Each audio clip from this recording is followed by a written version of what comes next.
I'm here with Jerome Scarborough from the Hunter Valley and from Scarborough Wine Co. And here with my offsider from Wine and Wisdom, big man Can. The big man is here. What's happening, brother?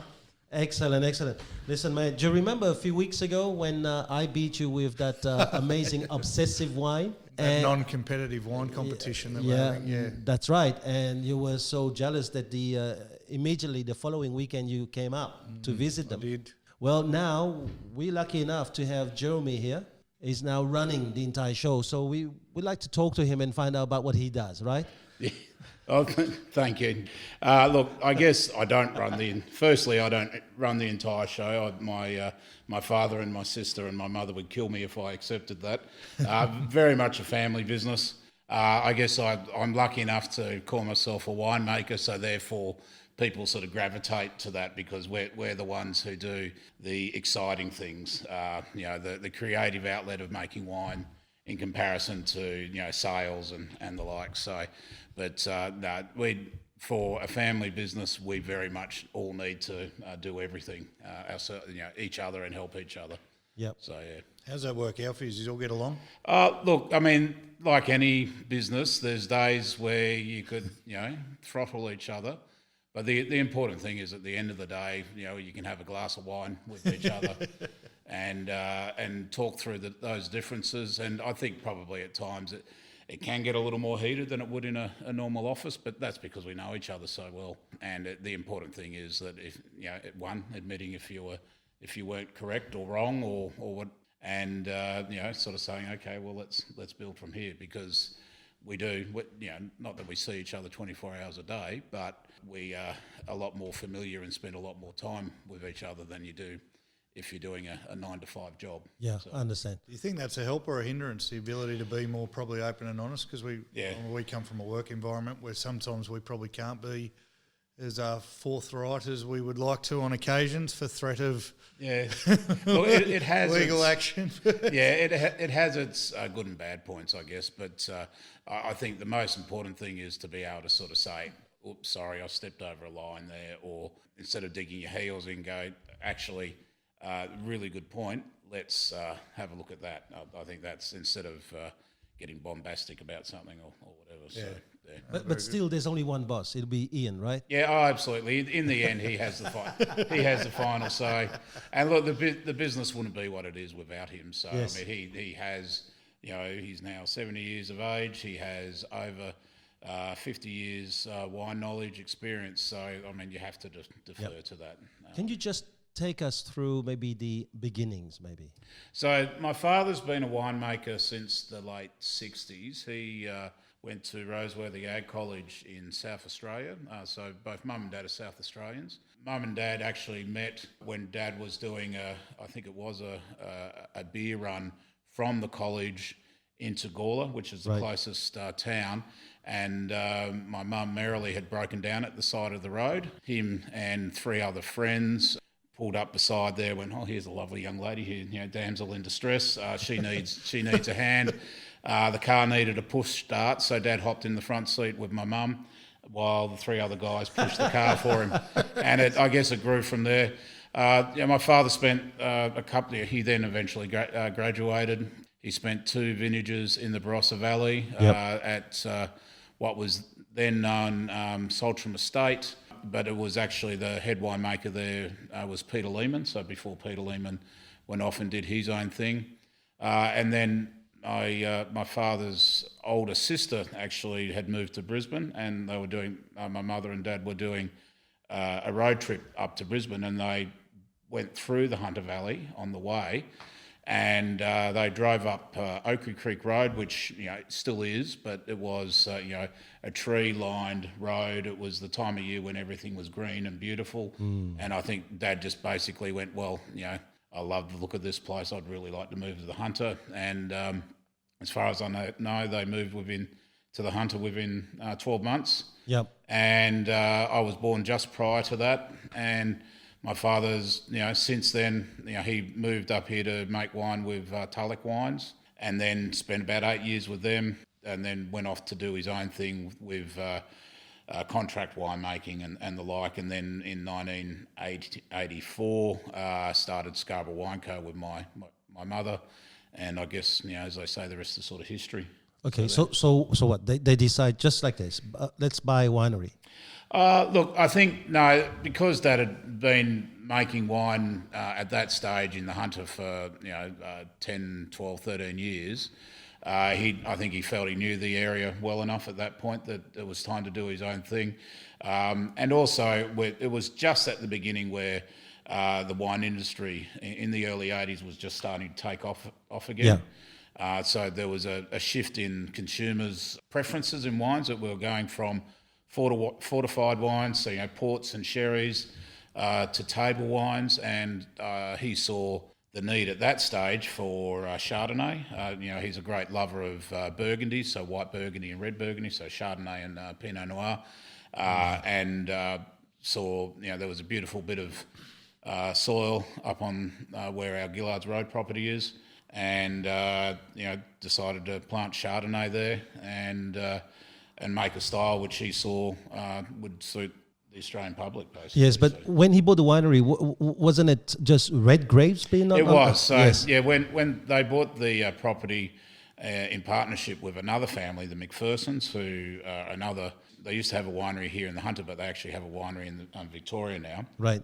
And the McPhersons decided to leave the valley, so we bought them out of their share, and at that stage it had Shiraz on it. Yeah. And that was, there was a glut of Shiraz in Australia, which is hard to believe that there was too much Shiraz. But you couldn't sell Shiraz for love or money at that point. There were people trying to make Shiraz muffins and things like that, and you just could not get rid of it. So they decided to pull the vineyard out and let it go to fallow for a few years, and then eventually planted Chardonnay there. Okay, so in between, how do they survive? I mean, you just bought a winery, then suddenly you Yeah. I'm just saying it. Maybe you decide. So my dad in those interim years was making wine for Brian McGuigan. So, and actually in this building here we are in now, right? So our Hermitage Road property.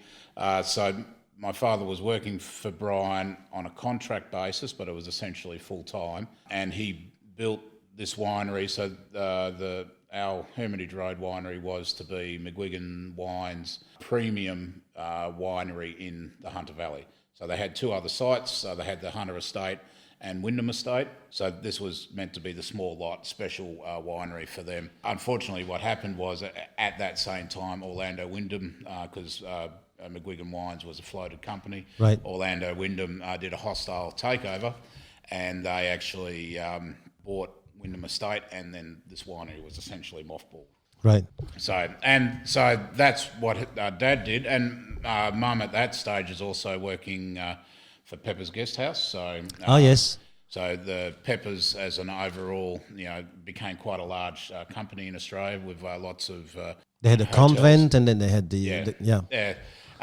So she was their original general manager here in the Hunter Valley. So she was working for Dave and Susie O'Connor, and so she worked for them for a few years as well prior to Scarborough Wine starting to kick off. And then the wine started. Yes. What happened then? Excuse me. That's all right. Party time. Yeah. So I guess the first vintage was very small in comparison to what we are now, because we only had a small amount of grapes, a small bit of vineyard. Yeah. So we only made 200 cases in the first year of Chardonnay and Pinot Noir, and that was in the what was the garage to our house on Gillards Road. So that's now the area where you walk in, and you've got the sand stock bricks on the floor. Yep. Right. In that little square area. So that's the original garage, and that was the winery for the first 3 years, I think. Yeah. How old were you then? 3, 4? I was away at boarding school at that point, so I was 13, 14. Oh, I see. Yeah. Okay, all right. So Yep.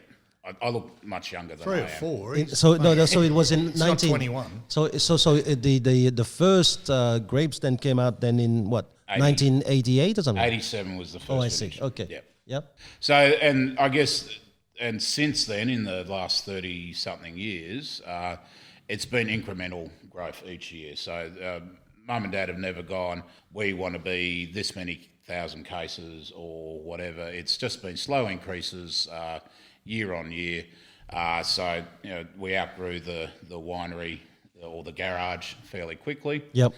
And then we made wine in where McGuigan Wines are now, which is the old Hunkford Hill Winery, which is on the corner of Broken McDonald's Road. So we made wine in there for a few years. And then we moved to our current location in 2007. Yep. So 12 years ago. Still growing. Yeah, exactly. So what the beauty of that coming back to here for winemaking was that Dad obviously designed and built this winery. It was essentially mothballed, so it was just being used for bulk storage. So he got to come back to the winery, which he built back in 89, 90. Right. And do his sort of thing here. So it's been really good, and it's a great facility. And on Hermitage Road, which is growing nicely, it's a great spot. You said that they don't have set targets or have ambitions to reach a certain amount of cases. How do you go about growing? Is it literally word of mouth? Or? Yeah, I mean, I guess for us, it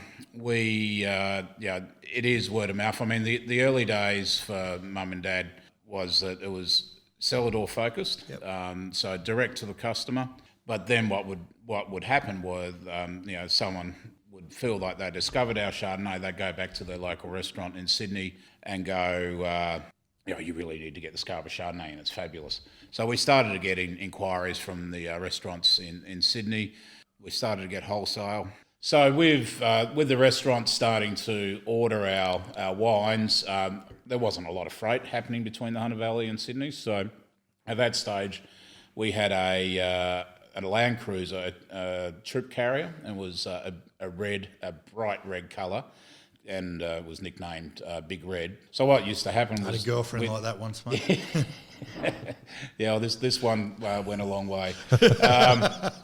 And with Big Red, we would take orders from Friday to Tuesday for wholesale orders. Dad would then load up the Land Cruiser, and in the back of that Land Cruiser, he could fit up to a pallet of wine, 64 cases. Yeah, right. The nose would be up in the air, so you'd be looking over the steering wheel to see if you could see the road and when you needed to turn.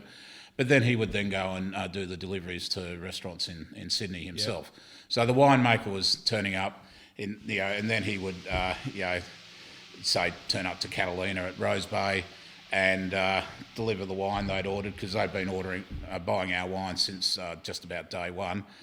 He would then have a lovely meal there for lunch. Drink driving maybe was a little bit lax at that point, so he'd have a nice couple of glasses of Burgundy or something with lunch. And then continue on and do the deliveries throughout Sydney. At that stage, there was still a Peppers down at Double Bay, I think it was. Stay there overnight, do the rest of the deliveries, and be back home for weekend service in the cellar door. That's how we, so direct to customers, then referral to restaurants, and then what sort of carried on from that would be then if a restaurant was serving our wine by the glass or whatever, there would be people who can't make it to the Hunter to buy wine, so then they were talking to their local bottle shops. And then we started to get phone calls from those bottle shops about stocking our wine. So it was like that organic. It's a very organic growth, isn't it? Yeah. And it works really well because people are coming to us. They're genuinely interested. It's not us knocking on the door going, "Hey, we've got 10 cases of wine we'd like you to sell," type of thing. So the waiters and the sommeliers, because really in those early days there weren't a lot of sommeliers around. They were all invested in the wine because Ian Scarborough turned up, and he's a lovely guy. He he ate well, he drank well, he tipped.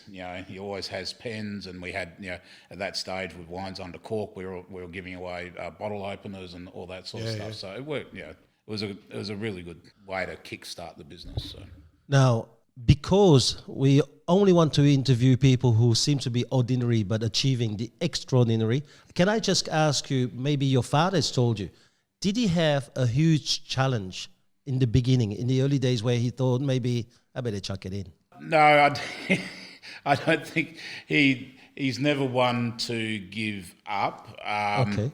I guess the challenge, the biggest challenge, I guess, in the Hunter is that we are normally summer rainfall. So we can be getting a lot of rain around harvest time, and grapes are really quite perishable. They're much more affected by rain than say grains are, and obviously cattle and the like. It rains, they get a wash, and they continue to graze and so on. I mean, we're a bit like I guess the easy one to sort of compare us to a cherries. So if we get rain at the wrong time, it can affect the quality of the potential juice and then the wine. So, and if you are getting a lot of that summer rainfall close to harvest, you're having to make a lot of quick decisions, because there are, with the grapes, when you want to pick them, there are certain ideal measures that we're looking for, and you have that. This is using my hands. You have a point where you want to be, but then when there's going to be a week of thunderstorms and the like, then you go, okay, well, we probably need to think about coming a couple of steps back from that, so that we have fruit that is clean but maybe not quite ripe. So and that's where his experience of 50 plus years in the industry really comes in handy for us, because he's seen all that before multiple times over. Yeah. So your biggest challenge really is the weather. Probably, it can. Yeah, absolutely. And I mean, and then you have the other extremes like this year and last year, in that it's super dry. So, and that affects flavours differently. It affects the crop level you're getting, internal but also external pricing of fruit, and the like. So, the weather is, you never get the perfect season. You'll get seasons which are very close to exactly what you like it to be, but there's always something challenging each year that makes you have to sit back and go, okay, how do we handle this? Is 14 still the best season, or was the best season? Yeah, I guess the interesting thing with 2014, it was almost the perfect vintage, in that we didn't have a lot of summer rainfall. Most of the rain was winter and spring, which is quite unusual, and it was dry from November onwards, I think, 2013 through to harvest, depending on what variety you're talking, in January, February 2014. But having said that, because of the ongoing drought, we have actually had repeat vintages since 2014. So 17 and 18 certainly looking the equal of 2014. Oh, wow. I said that to you last week, and you said they're just saying that. So. Well, you've got to sell the vintage. It's called marketing. That's what he said. Marketing. Murray Tyrrell, is famous for saying, when people ask which is the, what's the best vintage, and he would, there would be a bit of a pause. He'd look at the bottles which he's selling that year, and he'd go, yes, this vintage. So the most recent vintage is always the best vintage. But honestly, 14, 17 and 18 are equally as good as each other, and only I guess the test of time will tell which one is the better. But even if 17, say, edges out 14, was an excellent vintage. Yep. What vintage are we trying now? In front of us, we've got our 2016 Yellow Label Chardonnay. So, this is the wine we've been making since we first started, or the style we've been making since we first started back in 1987. So the full rich style of Hunter Shardy. Yeah, the wine has evolved in the last 30 years from what it was. So if you are able to sort of snapshot this wine and put the 1987 next to this, the wines would look different. But on the scale of full-bodied Australian Chardonnays, this one's at the top end of the full-bodied style. So, okay, while we're here, can you just teach us how to really taste wine? Okay, so I guess there's three elements in wine. You've got what you see, what you smell, and what you taste. What you see is obviously very important. So I guess modern winemaking, we're looking for clear wine. So no floaties. It's not looking cloudy and the like. But I mean, there's certainly in more recent years with the advent of natural wines is that we do tend to forgive wines that are a little bit cloudy, and it's, I guess, from a colour point of view or a cloudiness, it actually is more a aesthetic thing. It doesn't necessarily mean there's a problem with the wine, but I guess if I'm looking at a wine double blind that I know nothing about it, it will certainly mark it down from what I'm looking for until I've tried, then smelt and then taste. Right. So then generally what you'll do is give the glass a nice swirl. So, and the thing about swirling the glass is what you're doing is increasing the surface area of the wine. And what that's doing is helping lift the aroma of the wine into the glass. Mm. Generally, tulip-shaped wine glasses are good because that'll hold the aroma as well. And really, you're just giving it a nice sniff, drawing that down the back of your palate and then, into the lungs. And what you're looking for is pleasant characters. So, you want the wine to smell crisp, fresh, whatever you're sort of looking for in that wine. I mean, there can be detracting characters. So if a wine is, showing a reductiveness, which is generally almost like a rotten egg gas smell, right. That obviously is not particularly pleasant, and there's a reason why we don't like that smell. So, but that can be, in very small amounts, the wine can look a little bit what we call in winemaking terms reductive. Also, you don't want to be seeing like nail polish remover, so volatile acid, because that can be an indication of spoilage as well. So, but if you're looking at fortified wines, a little bit of VA is actually, or volatile characters, is actually a good thing. So it's horses for courses. So then once you smelt the wine, obviously what you really want to do is taste it. Drink it. Cheers, boys. Yeah, cheers, mate. And you're looking for a wine that's pleasant. You don't want to have offensive flavours because you would like to enjoy what you're drinking. And so for me with Chardonnay, generally, and there obviously are unoaked styles, but a little bit of oak. Is it showing nectarine, peach characters, which is sort of generally the overall character which you're looking for. In Chardonnay, and depending whether it's a leaner style or a fuller style, is whether or not you're going from sort of green, white peach through to the full yellow peach, almost tropical fruit flavours of pineapples, say ripe banana or something like that. And that's really a flavour preference of what you're looking for with Are you serious? Like you can taste all those fruits? You can. Yeah.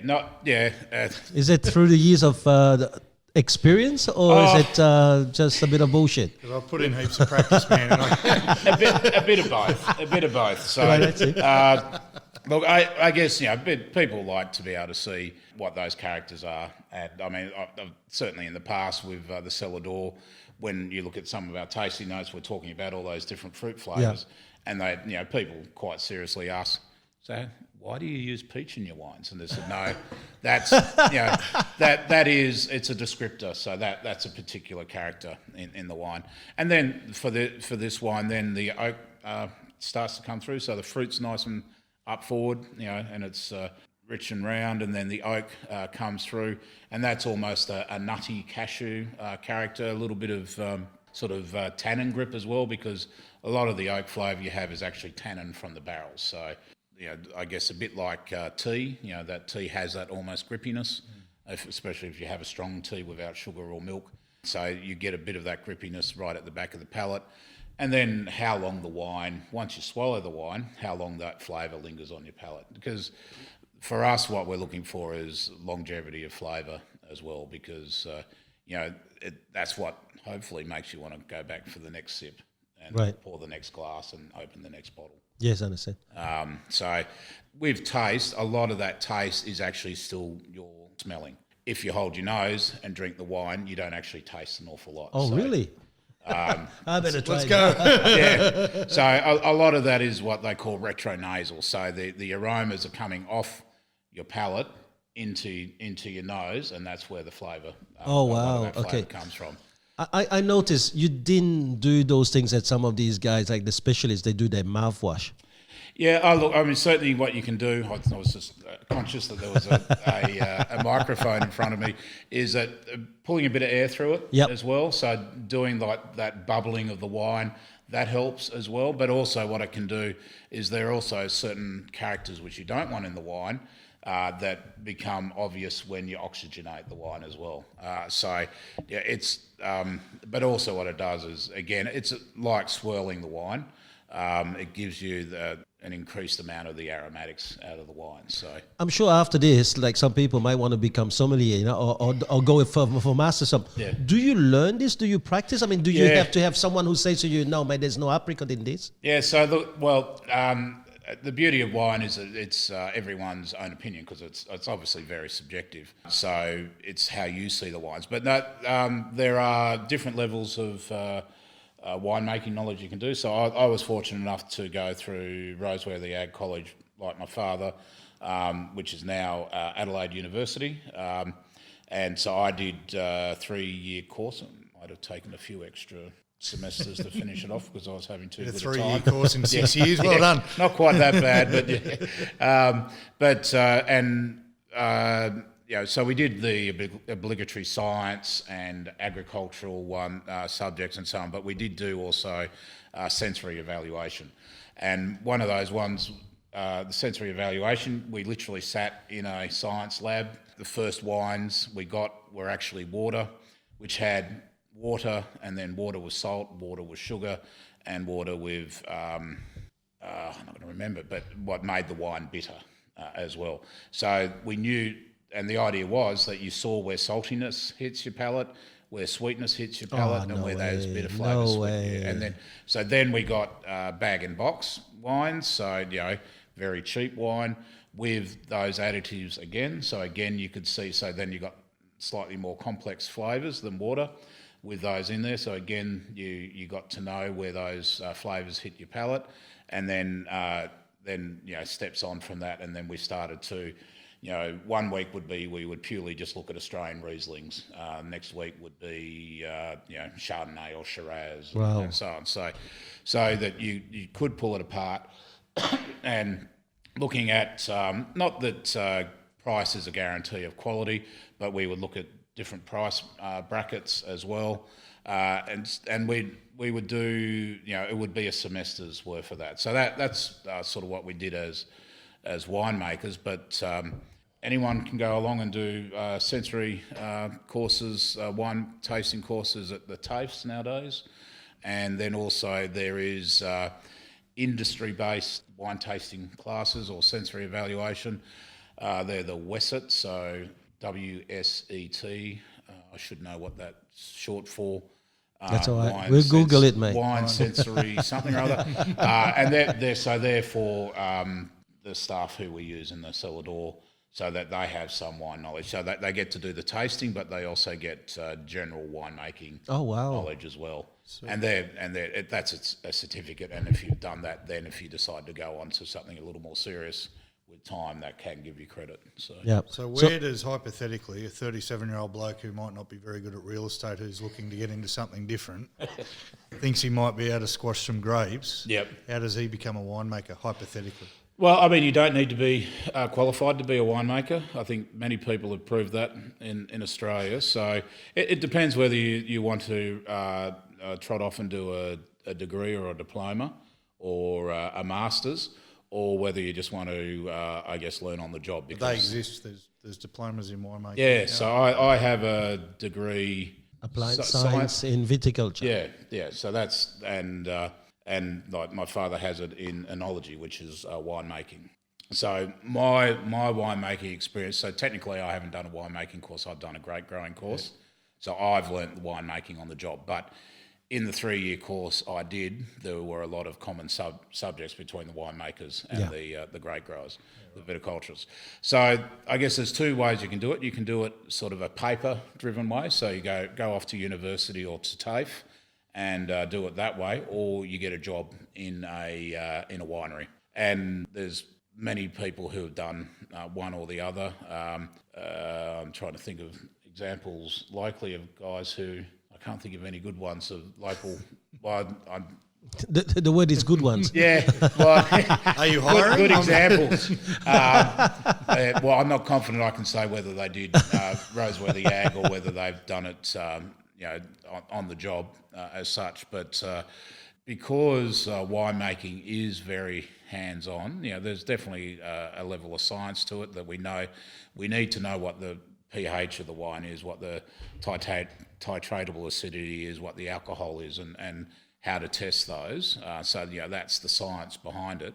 But then the on-the-job of how you get to that point of how early you pick the fruit or late, whether you're growing vines on a hillside or on a flat, or the vines are facing east-west or north-south, whether they're irrigated or not irrigated, all the things in behind that, a lot of that just comes from experience. So experience, there are some very good experience-only winemakers in Australia as well. It's a lot like what we do. There's a bit of paper that we have to do to be able to sell a house, but you don't really learn it. Until you're out there doing Exactly. And experience is paramount. Yeah. So, Jeremy, I just want to ask you, were you a son who decided, hey, dad started great business, why not take it over? Or was it some passion? Or how does it go from father to son in all these winemaking companies? I guess for me, for as long as I can remember, I've wanted to be a winemaker. So earliest childhood memory was winemaking. And the reason for that is I remember when Dad was making wine at Tulloch's, just the rush and the excitement of vintage, because you do have a very small window. The grapes are grown for 6 or 8 months to get to a point where they're ready to be picked, and you're picking them at that you're trying to capture what's in the vineyard with alcohol derived from that. So you have a very small window to get that right, and so the excitement that's happening in that few days time to capture that, and sunlight in a glass, or whatever you'd like to call it, and it's a frantic time. And so I remember standing up on the crusher at Tulloch's, so the fruit coming in, I was in my Jimmy Jams, I was 3 or 4 years of age. Dad had let us, my mum, me and my sister, who I think would have only been at best 1 year old, and standing up on the crusher, which the crusher pit area, which was actually a raised one, watching the grape bin, which was around a 1.5 ton bin, being lifted up with this crane. So as a young kid, a young boy, all this machinery and so on was just amazing. Overhead crane lifting this up, tipping it into a receival bin, which was then pushing it through this machine that you had all the whole bunches and a bit of stick and a bit of leaf, and it was separating that so it was just grapes. And then that was going into a pump, and then it was pumping it up this pipe that was right in front of us, and there was a sight glass, which probably in those days was actually glass, not Perspex. I could see grapes down there being tipped, going through, and then the juice going up through this sight glass. I'm going, wow. And then there was a whole heap of swearing in the wine room, and then all of a sudden the sight glass burst because someone had accidentally closed a valve, and this pump was trying to pump, and we were just covered in grape must, as we call it at that stage. So no harm done, but covered in this sticky, soupy mess, and I thought that was fantastic. It was sold. Got taken back home, shower and so on, then off to bed. So it's all that, the chaos, but it's programmed, and you know what to do, and it's that whole pulling that all together and troubleshooting on the run, and so on, and that's really quite got you excited. Yeah, even the way you're talking about it now, I can about see. it, One of the things I noticed, your memory is very clear. Yeah. And earlier you were talking about a year, and I think it was 2000, the end of 2000. 83? 2013 to 14. Yeah. And you could actually see yourself there. Yeah. You could actually see the weather there. So how can you drink that much and have a memory like that? That's the thing too. I was going to say, because I'm having trouble remembering Saturday night, mate. Yeah, well, it's funny. I guess there's certain things, because there are points in a vintage and so on where you go, bang, I'll remember that. But yeah, look, I'm the same. I mean, what did I have for dinner last night? I'm not really sure. But the meal. The weather conditions in 2014 not a problem in the world. The meal I had on Friday night down in Melbourne, and the 2 bottles of wine I have, I remember then quite well because of the 2 bottles of wine, because I had 2 really nice bottles of wine. So it's sort of conditional, and then. If one of the staff members turn up to me and go, just noticed this and this, and go, please send me an email because I won't remember. Right. Yeah. I can see it. Your memory is just crazy. It's good, isn't it? Can I just go back to the flavours for 1 second? Because Sure. the guys who listened to our last podcast, I said buttery Chardonnay about 487 times. Yep. And they go, what do you mean? I go, it tastes like butter. Yeah. That's about as educated as I am. Where does the butter come from? Yeah. So I get, that sort of goes back to no, we don't put butter in the wine. I guess there's a couple of things. So in wine we have natural acids, as we do sugar and other flavour compounds. So what you have, malic acid and tartaric are the 2 main acids that are in the wine.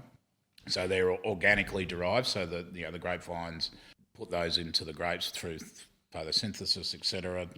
Bits of whatever comes out of the soil and whatnot.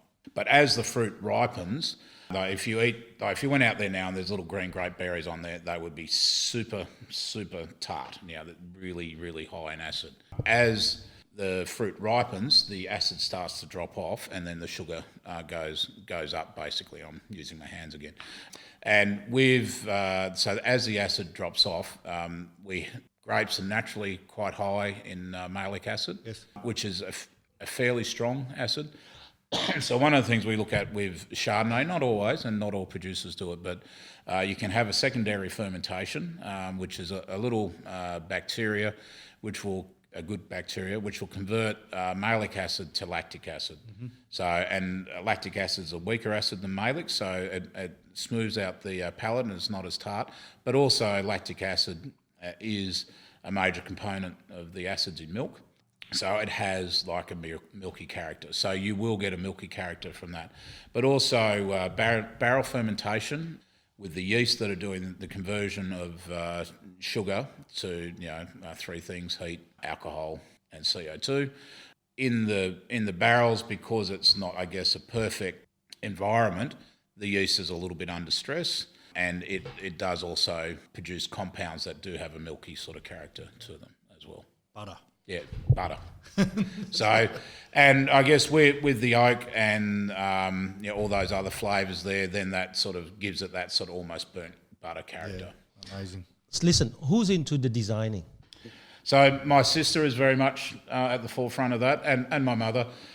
And I guess if you look at our 2 different cellar doors, Gillard's Road, our original cellar door, is very much that Australian sort of federation style, whereas the Scarborough on Hermitage is much more modern, with a black painted ceiling, white floors and so on. So that's Sally's influence. Although Merrily was very much involved. She very certainly lights this cellar door as well. But that's that sort of, I guess, more modern influence of my sister. Right. Okay. Because there's a lot of class, and then what happened to the obsessive? Where did that come from? And okay, so I guess when we first started back in 1987, we had 2 wines, our Chardonnay and our Pinot Noir. And then through the 80s and then into the 90s, mid-90s, we introduced what we call our Blue Label Chardonnay. And then in the early noughties, we introduced a Shiraz and a Semillon. And I guess at that point then we were ready to look at a premium level above our standard wines. Obviously, we felt a third Chardonnay wasn't going to be a problem for Scarborough wines, and we wanted to have something which we thought was just a step above the yellow label Chardonnay. So that's how it came about. But so originally the Obsessive was known as our white label Chardonnays. Yep. And that was from 2006. And then up to 2012, it was all known as our white label. But then again, with Sally's influence, she basically was saying, we're making a very good quality wine here, but I feel that the packaging is not quite up to the standard of what that wine is. So that's where Sally came up with the help of a company in Sydney with the Obsessive range. And the Obsessive is obviously it's a nod to my father, and so really it's about how particular he is about how everything needs to be done in a certain way, and how the grounds and the vineyard needs to be looking all the time, and that's his obsession, I guess. Right. I was here for tasting once, and one of the ladies said, we're always scared when he comes up. There's always something to do, something to change. Cause yeah. Well, I mean, I get, he's grown it from where it was just mum and dad. That's right. That's his baby. Yeah. We got, when you talk about full-time equivalents and all that sort of stuff, I mean, we have a good amount of staff now, but we very much still would like the company to be run and what we're doing as if it was still mum and dad, Ian and Merrily, the ones serving the wines. So, yeah. Yeah, but from the humble beginnings of 200 cases, I can see these barrels, those stainless steel in the back. Like, there's a little bit more than 200 now, wouldn't it? Yeah, so, I mean, we're over 30,000 cases now. A year, yeah. And a year. And I guess the yellow label is the lion's share of that. So that's very much where most of that wine goes to. But when you think about, was it close to 4 million people in Sydney nowadays? Yeah. There's not many bottles of wine that need to be drunk by a few people down there that, you sort of soak that up straight away. So the yellow labels... now, just with the two of us, mate, you've got a few cases going every year. Even better. How does... So just on that, because you said there's 4 million people in Sydney and a lot of people drinking wine. So for the uninitiated, point at myself, the regular bottle someone grabs off the shelf at Liquorland or whatever for $10 a bottle that has some fancy name but doesn't really... Yep. How does that come about, and what's the difference between that and a cellar door wine that people get? What are people missing out on that they don't realise? I guess... It's always a tough nice. one. Well, that's right. That's a tough one, man. You're looking at a commodity wine versus something that's been made with love and care, because they are, for what we produce, which 30,000 cases sounds like a lot of wine, and it is. We can fit all that wine in one tank in Griffith or the Riverina. So they have 1.5 and 1.25 million litre tanks down there. Jesus. So those $10 bottle of wines and so on are coming out of that sort of size. They're making a profit with that $10. They're still somehow turning a profit. Yeah, and it's high volume, and low cost fruit. So that, I guess, it's wines made by recipe versus wines that are made in reaction to what the season has done, whether or not it needs more oak, less oak, and all the things we can do as winemakers. And the quality of the fruit coming out of the vineyard. And that's not to say that the fruit out of the Riverland or Griffith and so on are low quality fruit. They'd certainly have the ability to produce some very, very good fruit. And some of one of Australia's best wine, the De Bortoli's Noble One comes out of Griffith. So, I mean, that's an indicator of what that can be done. But when you compare vineyards that are doing 20 to 30 tonne to the hectare of grapes versus what we're doing up here, which is, say, 1 tonne to 10 tonne, depending on the variety. Wow. There will always be a dilution of flavour when you're getting to those levels. So, but that's very much a financial thing. So when you're getting down to that $10 a bottle and whatever your margin is, your cost of production need to be much lower. I mean, you can find this bottle that we tasted in every bottle shop. Okay. You know that. It's only the white label. You're not selling it anywhere, but only in at the cellar, right? The Obsessive is in a few restaurants, but they're essentially just... Yeah, I've seen it in restaurants, and members do get them there too, yeah. Let me ask you, both of these bottles here, this exclusive Chardonnay now that you have, which is, 2016 as well, is it? This is the 17 of the Obsessive. Okay, so what's the difference between the difference? two? With the yellow label, released as a 3-year-old wine versus a 18-month-old wine.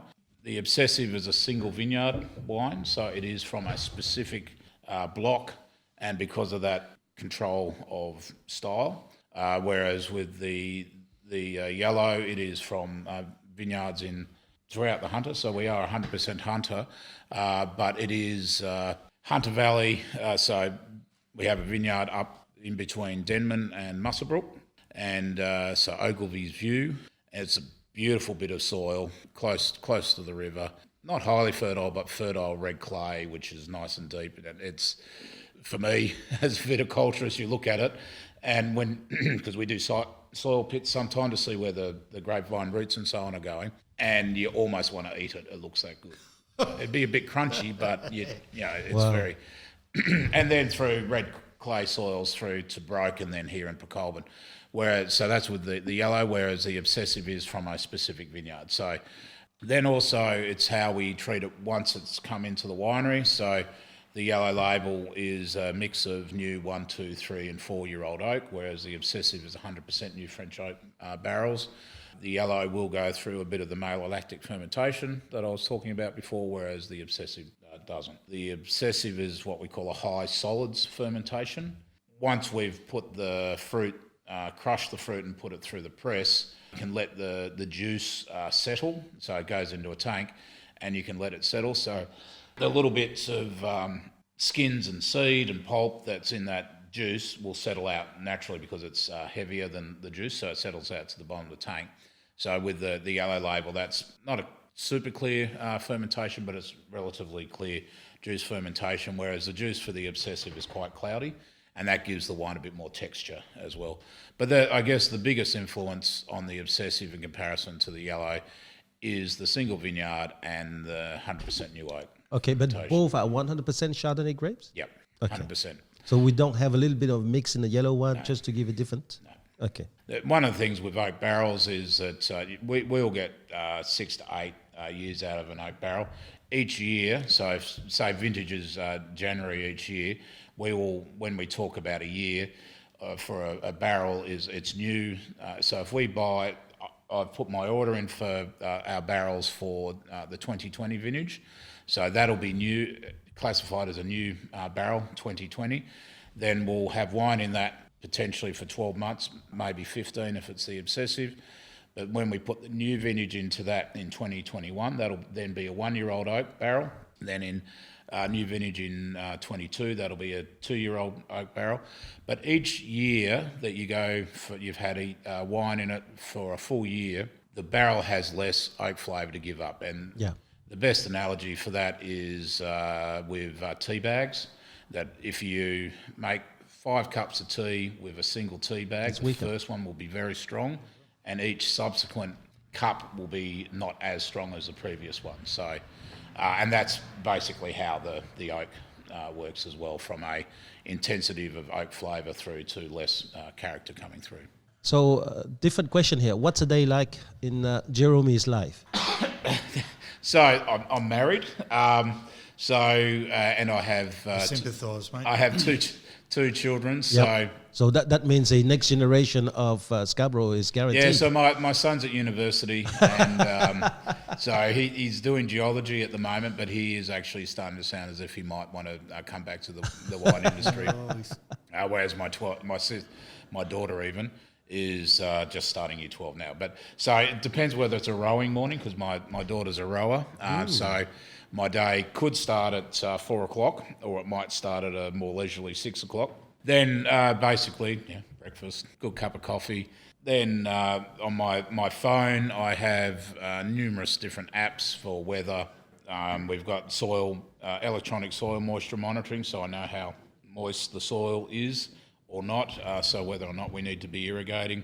So I'm looking at all of that over breakfast, so that sort of sets what's going to happen during the day. Talking to my wife, who's also a viticulturist, she's much more successful than me.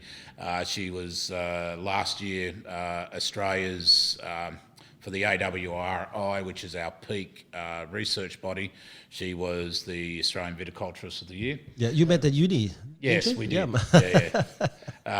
should have cheated off her notes. Yeah, she was 1 year ahead of me, unfortunately. We'll talk about what needs to be done in the vineyard, what needs to be done, and then come to work. And generally, I'll I'll come to work via the vineyards and just make sure, because you can be reading stuff on your phone, which a bit of electronic equipment's telling you, but the most important thing is looking at the vines, making sure they're not stressed or whatever. Then into the office, and then talking to the winery guys, what needs to be done in the winery. Because outside of vintage, I have a more admin role as well. And then, just whatever sort of rolls along from there. And, okay. Any role into sharing your knowledge with other winemakers, or maybe interstate or even overseas? Do you travel? I mean, yeah. Look, I guess for example, last week I was down in the Yarra Valley for what it was called the Chardonnay Symposium. So there was 100 odd Australian winemakers in a room. We had Jancis Robinson, James Halliday, two very well-known wine writers, and then the cream of Australian winemakers there as well. So Tom Carson, David Bicknell, Steve Pennell, and so on. So some of Australia's best and highly awarded winemakers, and we basically spent a day tasting Chardonnay, which was great. But we were looking at Chardonnays across the world, so not just Australian Chardonnays, French, and then areas across Australia. And you're sitting next to people, you're analysing the wines together, talking about them. It's a question and answer session, and so on. So that's how you get to glean new knowledge, learn new things, and then also help. We had, someone says, I had a problem with this last season. What did you guys do? And you go, well, this is what we tried, 3 years ago when we had the same problem or whatever. So that's a really good way to do it. And then we visited two wineries while we were at the Yarra as well, for specific reasons, looking at what they were doing in vineyards, what they were doing in the winery, and so it's a very friendly industry, and people don't mind sharing their knowledge, because what Dave Bicknell's doing at Oak Ridge in the Yarra Valley, I can borrow those ideas, but I won't be making the same wine, because the different climate, the different soil types, the different clones, the different. You start with different ingredients. So we can borrow ideas or use the same ideas and do things the same way, but we will still end up with different wines. So no one feels under threat because of that. Does that networking carry on to local as well, or is it quite competitive here? Because when you started, you mentioned that your family worked for Tulloch, and then it sounded like everyone was quite intertwined. We rattled off a few wineries, but and then just hearing you talk, then I wonder if that knowledge sharing goes across the road or down the road. How tightly held are the secrets? No, it certainly does. And again, I mean, the same thing between the Yarra Valley and here is the same as our Semelon vineyard out on Wine Country Drive in comparison to, say, Tyrrell's Semelon vineyard on Hermitage Road. They can never be the same, because there's different vine age, different clones and so on. So I guess a good example is Mum and Dad did a trip to Central Australia, parts of South Australia last week, and as part of that trip, Joe and Julie Tulloch were there, Brian and Faye McGuigan were part of their group, and the McPhersons, who I was talking about earlier. So we have that crossover as well. I mean, yes, there's times where maybe it is a bit competitive, but although we're in the same pool, we're doing things a little bit differently to each other. So no, and we have each year, because Semelon, Chardonnay, and Shiraz are probably what you would consider the three main wines for the Hunter. Yep. I mean, there's obviously a lot of other very good wines for Dello, etc. But so we actually have a get-together once a year where it's bring your wines along, warts and all, of the current vintage, so everyone can have a look at them. So, you have at... Broken Wood traditionally do the Semelon one, and Paul's Rock traditionally do Shiraz. I'm meant to organise the Chardonnay one for this year, which I haven't done yet. We just remind you. No, we and very much what it is, they're not finished wines, so they are wines that come out of barrel, come out of tank, that they may be already in bottle, and you put your wine up and everyone looks at them, and If there's a particular interest in a particular style, then you talk about how you've done it. And if Jerome Scarborough goes, oh, look, we had a lot of stuck ferments this year in our whatevers. What did you guys do? Did anyone else see the same problem? And so on. So there's a bit going. Yeah, so it is. It's still, and I mean, there's 2 pubs locally as well, so you end up seeing everyone. Yeah. But was there also, in those meetings, that's when you're planning your war, like against, for example, the Sauvignon Blanc from New Zealand, probably? Yeah. Look, that's the hard one, is that I guess, one, you can't do Sauvignon Blanc in the Hunter. That's correct. But they took the market of your Chardonnay for a while. And that's the thing. But it's up. It goes up and down.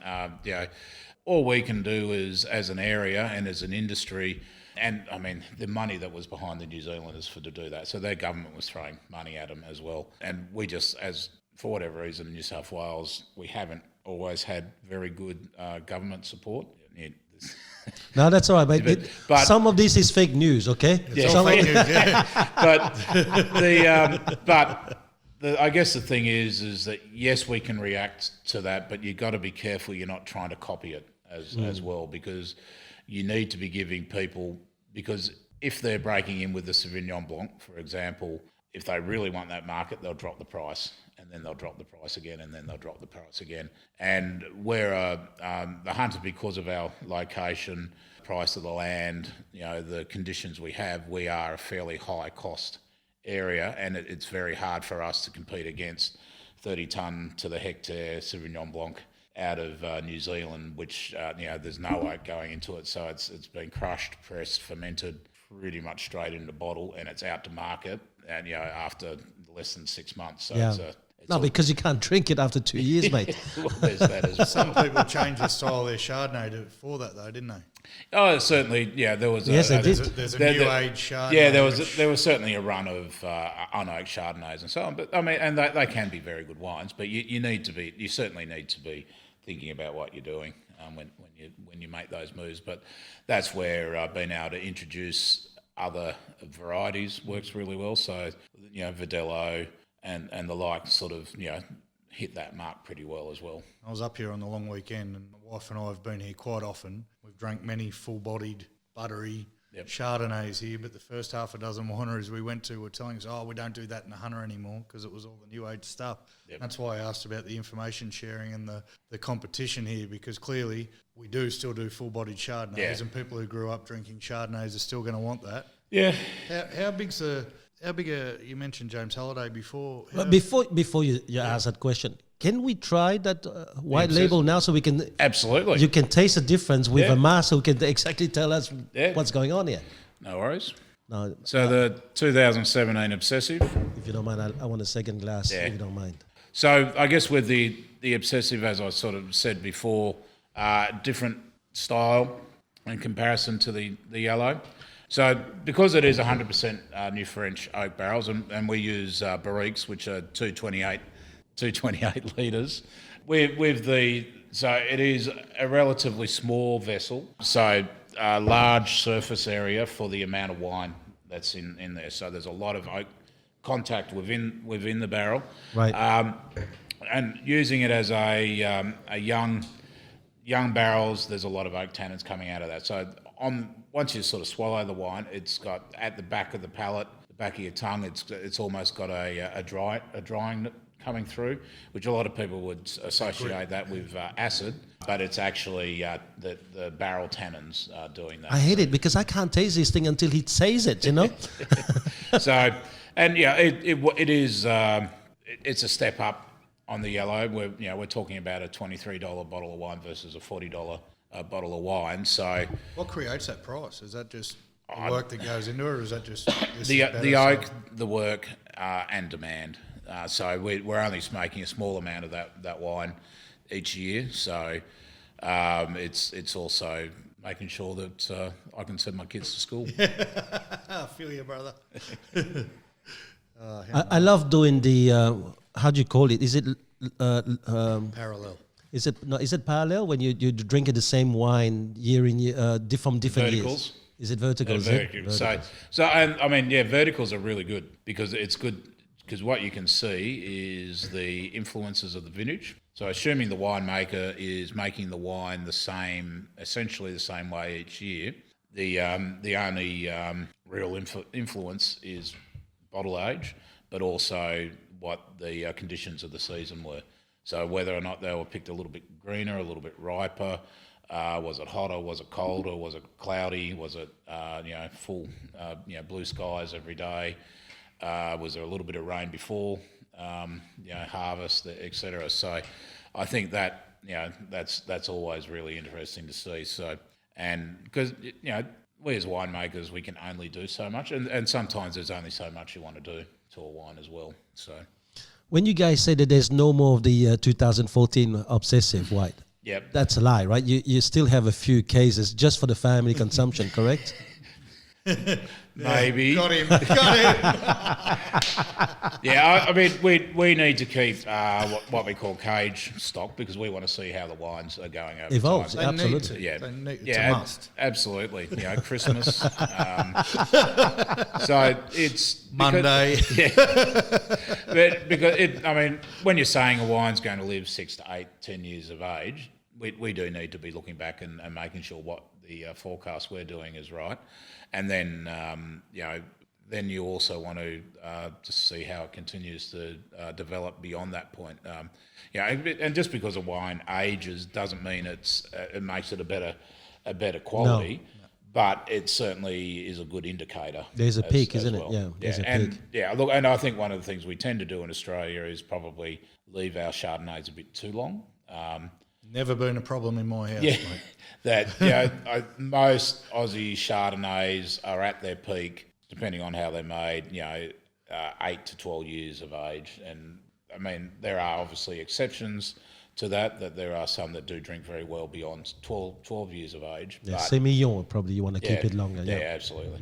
Yeah, so what was the question you were asking about? Is it Johnny Halliday? Yeah, Halliday and the ratings, because you drive around here and It's the size of the envelope, mate. some people advertise the fact that they got a score. I bought a bottle of wine from a local bottle shop, I think for our first Wine and Wisdom podcast. It was a 90 on the Halliday ratings, and it got flogged by your obsessive. Shiraz. No, I brought the Shiraz, obsessive. wasn't it? yeah. It was obsessive Shiraz. No. Yeah, Look, No, it was so white. how important is that to you? Firstly, to your business, what sort of dollar? What's an 85 versus a 95 worth to you in dollar terms, do you reckon? And how to your family philosophy, how important is it? So I guess we'd say with the Halliday and his rating system, there's two things you're looking at. One is your winery star rating, so whether or not you're a 3, 3.5, 4.5, 5-star a red star.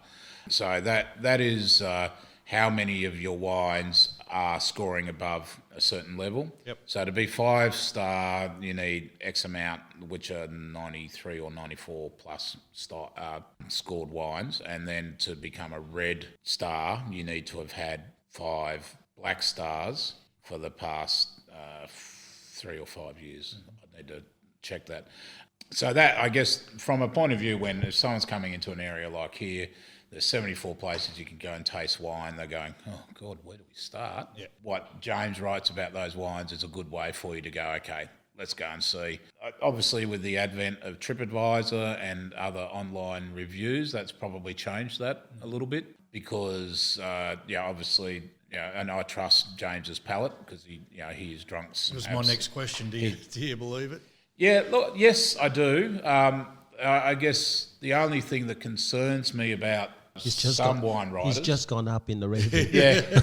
99. So the thing that concerns me about some wine writers is that they don't taste the wines blind or double blind. Okay. So they will be reviewing a wine and they know what's in front of them. Yep. And they are then judging the wine, no matter how well they say they're not. Boss, they have to. They're judging the wine by the label, not by necessarily what's in the glass. Yeah. So I think it is important. And I mean, the Australian Wine Show system is double blind.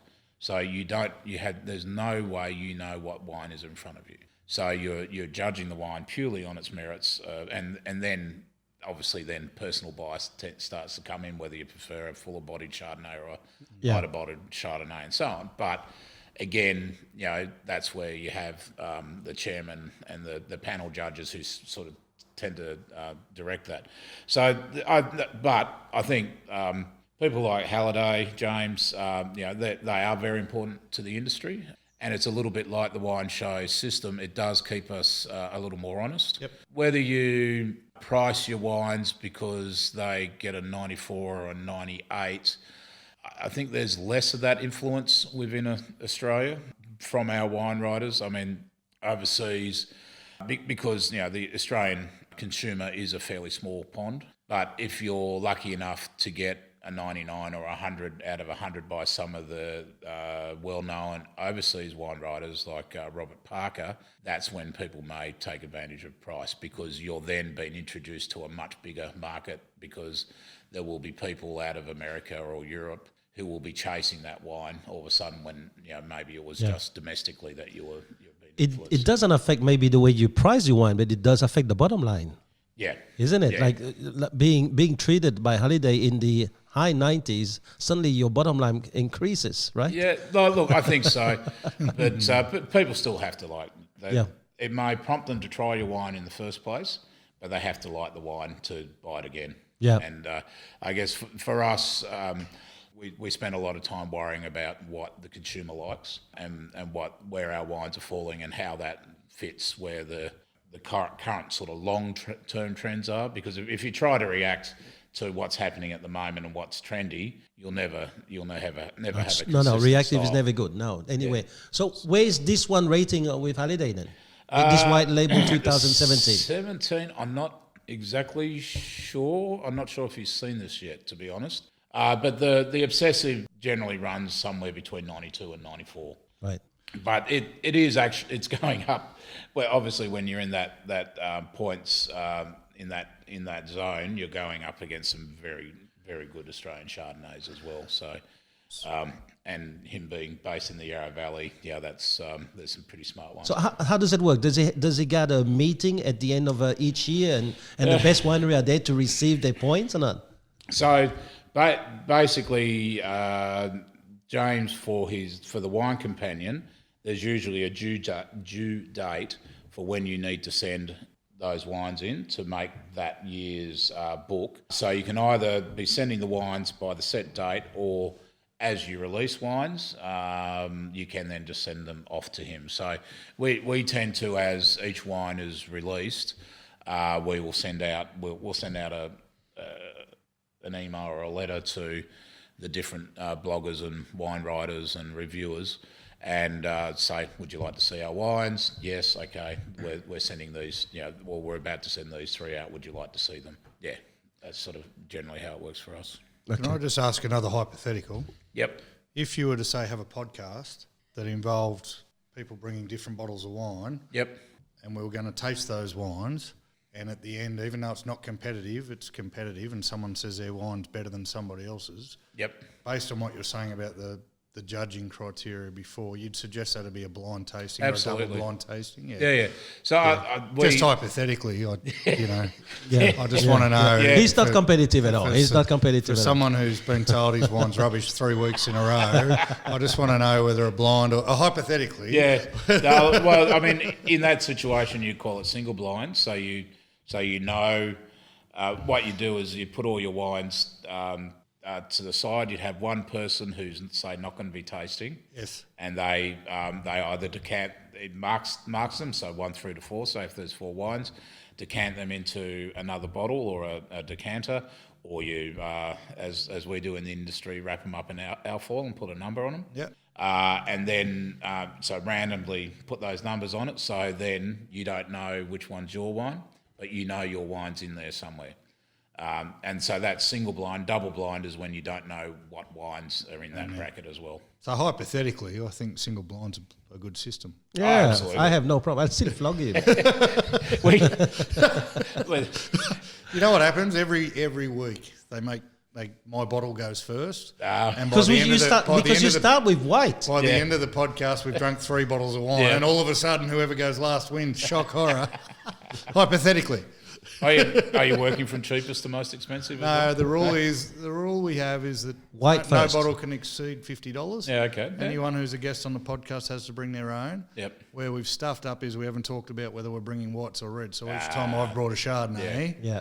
And you start with that first. Yeah. Well, we have a local men's group where we go out once a month, so just to a local restaurant, and it's one of the guys each month will do the wines, and we do them all double blind. So generally there'll be 6 to 8 of us, so we'll do 8 wines, and we'll have them through the meal, and and it's basically they're all wrapped up in alfoil, and make sure you hide the capsules because obviously they can give it away, and you go through a number of questions asking about the wine, and so it's and it's kind of like an honesty system on who wins it at the end of the night. It's actually Honesty. Yeah, there might be a problem as well. Honesty. There is actually. He's a sore loser, I have to tell you, Jeremy. He's a sore loser. Well, Len Evans actually sort of invented a game called options. So have you heard of options? No, I haven't. So the idea is, the way we do it, so if we're doing a wine lunch or wine dinner, is that so we have a wine which no one knows what it is. It gets pulled out to all the customers who are in the restaurant. They usually assume it's one of our wines, but that's not necessarily the case. And so everyone stands up, they've had a chance to try the wine, and we then ask questions. So say the first question might be, is it red or white, which should be an obvious one. And so if you think it's red, you hold up your right hand. If you think it's white, you hold up your left hand. And then, you progress through all those different questions, and if you get the answer wrong, you sit down. If you get the answer right, you stay standing, and there's a prize at the end, usually, a special bottle of wine or something like that. And the interesting thing is that the person who usually wins is the person who knows the least about wine in the room, or doesn't drink wine, but they thought they'd play the game.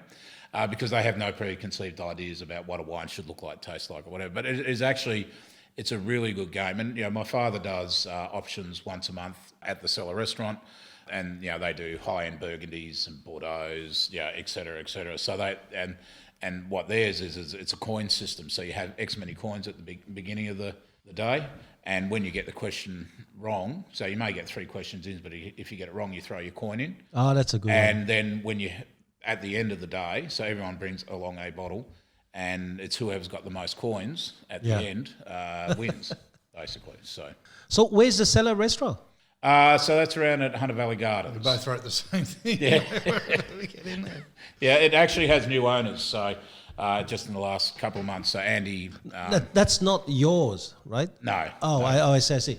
Like, you never thought of having a restaurant around one of your wineries? Look, you have 2, right? You have 2. You have two cellar doors. Look, we've thought about it and talked about it lots, but I guess we get back to the point of view that let's just do what we know, what we do well, which is making wine.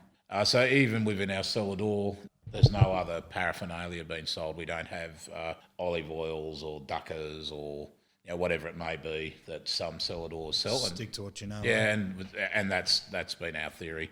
I mean, over the last 5 years, as people have been looking for more of an experience, not just wine, where they get to have a charcuterie plate, and that we're starting to introduce more structured wine tastings. So there is a bit of sensory evaluation going, and so on. So we are starting to do that a little bit more, so that people are paying for the experience as well. Yeah. But I'd love a restaurant, but I'd be even bigger than I am now. Hard work food. Yeah.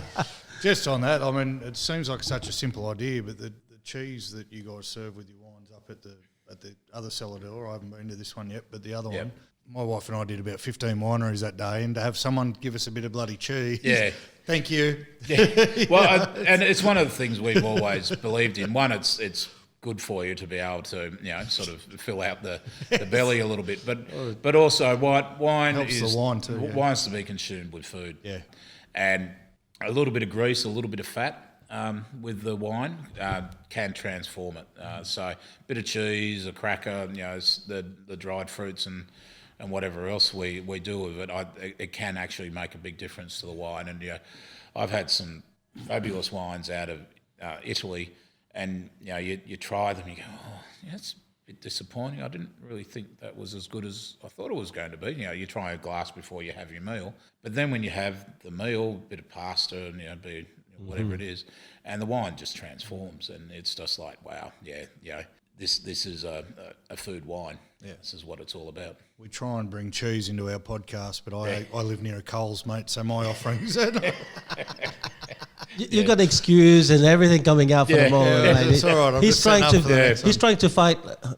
He's looking for forgiveness for the last 3 bad ones. Hey, listen, who came up? Because I have to tell you one thing. How I've discovered Scarborough Wine Company on Hermitage Road is by just driving around and stopping one day. But then when I came in here first time for the service, this is when I became a member straight away, or my wife is a member, is not only the way that the staff welcomes you, they want you to have an experience, but then this thing here, this flight 1, flight 2, flight 3, where's that coming from? I think we all, each member of the family claims who came up with that. But here's your chance, big guy. Yeah. Take it. Look, it basically came about because, for a long time we were only showing 3 wines, 2 wines, 3 wines, and then 4. And then we were showing more than that. And we had to come up with a way that customers, and we were putting all the glasses in front of them so they could, once they'd tried the Chardonnay, they could go back and try the Semillon. So we needed a way to map it out so that they could look back. So it was a fresh glass for every wine. And it just evolved from that. So that is so cool. It works. It works really well. We like to think we're the first in Australia. We're not sure though. But yeah, I haven't seen it anywhere. I haven't seen it anywhere else. I thought it was a great idea. Yeah, we were also the first winery in the valley, at least, to do sit-down tasting. So traditionally, all the tastings were at a bar. So you walk into the winery and you'd have the bar, and behind the bar would be all the wines, and people would go, I'll try this one or that one, pointing at the wines behind the bar. But again, and I think that was from my mother's hospitality background, is that they wanted to sit people down and have them comfortable and give them time to try the wine, so they never felt rushed that they needed to then move on to the next wine and so on. So that sort of, it all sort of evolved out of that. So if people were to come to the Hunter Valley here for a wine experience, what would be the best way to do that with your company? Look, I guess nowadays is either give us a call or have a look at our website and see what experiences we are offering. So the tastings and the like, because most of what we do now, there is a charge. Unless you're a member or a wine club member. So it gives you a chance to sort of look at what we do, because if you haven't sort of been tasting wine before or done a lot of wine tasting, it can be a little bit intimidating, because you got all these people sort of running around, even though you've been welcomed well. There's a few decisions you need to sort of maybe make at the door as you come in, whereas if you've had a bit of a look on our website and worked out what you would be interested in, potentially what styles you'd be interested in, that's probably the first step. But even just turning up, we're more than happy to serve people. So, and obviously both our cellar doors are very picturesque. So you can grab the brochure to work out what tasting you'd like to do, wander around the gardens, check out the view, look at the vines, make your decision, and then wander back and sit down and have hopefully a wonderful tasting. Do you have free labor, like inviting people like in maybe early February for the picking and helping you with these things? Like majority of our fruit's machine picked, so yeah. Look, I mean, again, because it is the pressure time of year, that's the hard part. Is that when you have novices around who are not sure where they need to stand or where they need to be, it can get quite dangerous in the winery. It's just a lot happening. So, good. Jeremy, thank you so much for today. I know how busy you are, and just to allow us here on your Hermitage Road cellar to try these wines. Which is the winner of the Wine and Wisdom number one. Calm down. It was a Shiraz. I'm telling you, it was a Shiraz. It wasn't. I've got one more question before you wrap up. Yeah. Okay. All right. You go. You mentioned something earlier about a day in the life of Jeremy, and all I've been hanging on since. Have you found a weather app that is accurate? No. So I look at. Damn it, man! I look at 4 different apps, and depending on the time of year, so they phase in and out of being accurate. So it's a matter of going, okay, the one out of Norway has been a bit inaccurate for the last 2 weeks. So then I'm but because of that, Bomb or Elders have started to be a little more accurate. Okay, but we've got no chance. That's what you're telling us. Yeah, look, I mean the rain. Just walk outside and look up. That's the thing. So plan for the worst. Yeah. Unfortunately. Now, some side questions. Have you ever sent your wine to the Parliament House? Parliament have had our wines before, Yep. but it's been at least 10 years since they've had them in the cellar there. So, no, that's because they ordered. Yes. But what about you sending it to them and say, listen, if you really were nice to us, you would have had more, something. Yeah. Look, I think they certainly have a good New South Wales representation. What's in their cellar, it tends to be very much a committee-based thing, unfortunately. So, or people who are spending a lot of time helping out the government at the time, so they tend to favour those guys a fair bit. So. Yeah, I understand. Any more questions, mate? No, that was it. The weather app was my one hope. Okay, well, you always shit with your apps anyway, mate. Thank you so much for your time today, Jeremy. Jeremy. It's a pleasure. Thank you. Thank you so much.